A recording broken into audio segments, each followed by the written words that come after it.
It is impossible to talk about the musical Rent by Jonathan Larson without talking about the LGBTQ plus community. Some of the characters in Rent are gay, lesbian, bisexual, and gender nonconforming. That community is an important part of the story that Larson wanted to tell. Rent is set in 1991 and 1992, so understanding the state of the LGBTQ community in the 80s and 90s lends context for the show. In this time period, the LGBTQ community was seeking acceptance and visibility in a time where they were often demonized and marginalized.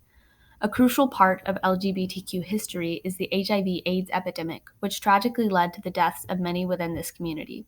It also fostered a spirit of resistance and connectedness among members of the community due to shared fears and struggles as they faced the crisis. I have listed here some key events in the 1980s that affected the LGBTQ community.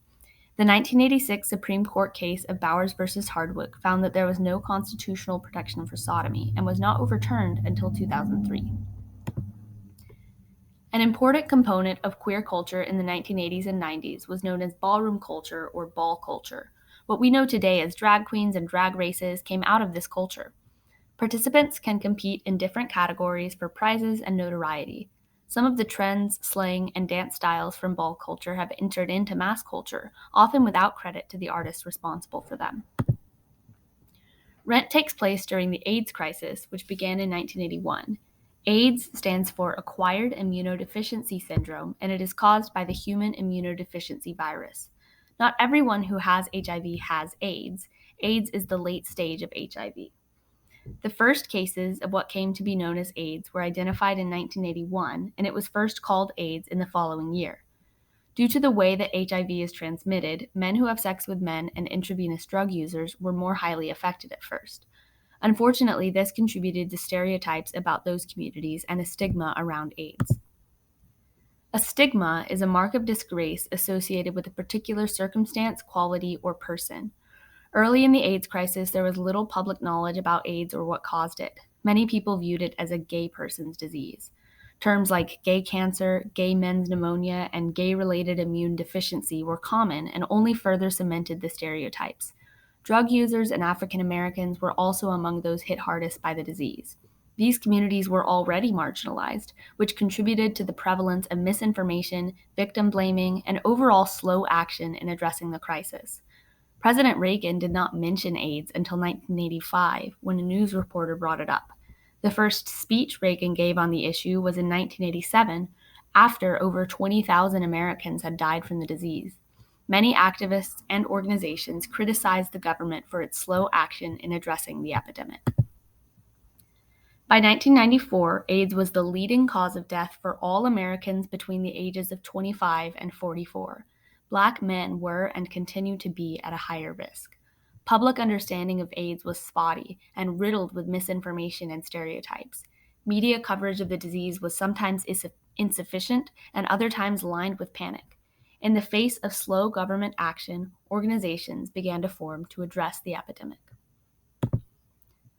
One such organization was ACT UP, the AIDS Coalition to Unleash Power. This organization formed in 1987 and organized in protests geared toward raising awareness of HIV/AIDS and calling for action to address it. Choosing silence equals death as its motto, ACT UP made as much noise as possible. They wrapped a senator's house in a giant yellow condom. They dumped ashes of comrades who had died of AIDS on the White House lawn. Instead of sit-ins, they staged die-ins, where mass groups of people in public spaces would lie down as if dead. ACT UP is still active to this day, pressing for more research, greater access to medical care, and the dismantling of structural issues that drive the epidemic, such as stigma, discrimination, and poverty. Another crucial factor in raising awareness about the AIDS epidemic has been the AIDS quilt. The idea for the quilt was thought up in 1985 by activist Cleve Jones.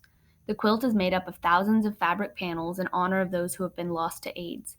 It was first put on full display in 1987, consisting of 1,920 panels. The next summer, it went on a tour, with volunteers helping to display it at various locations around the nation. In each city, more panels were donated, so that by the end of the tour, there were over 6,000 panels.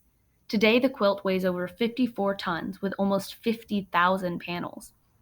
You can view all of these panels online through the interactive AIDS quilt, which allows you to zoom in and out on different panels as well as search for different names and panel numbers. Though we are no longer at its height, the HIV/AIDS epidemic continues, with approximately 38 million people living with HIV worldwide.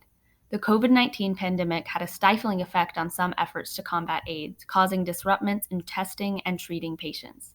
The area that is hit the hardest by HIV today is sub-Saharan Africa, which is home to 2/3 of all people living with HIV. In the US, Atlanta remains a hotspot. One of the reasons that KSU produces shows like Rent is the educational value of grappling with these social issues. I hope you enjoyed this presentation on Rent and the LGBTQ community. Here's some information about KSU's production of Rent. We hope to see you there.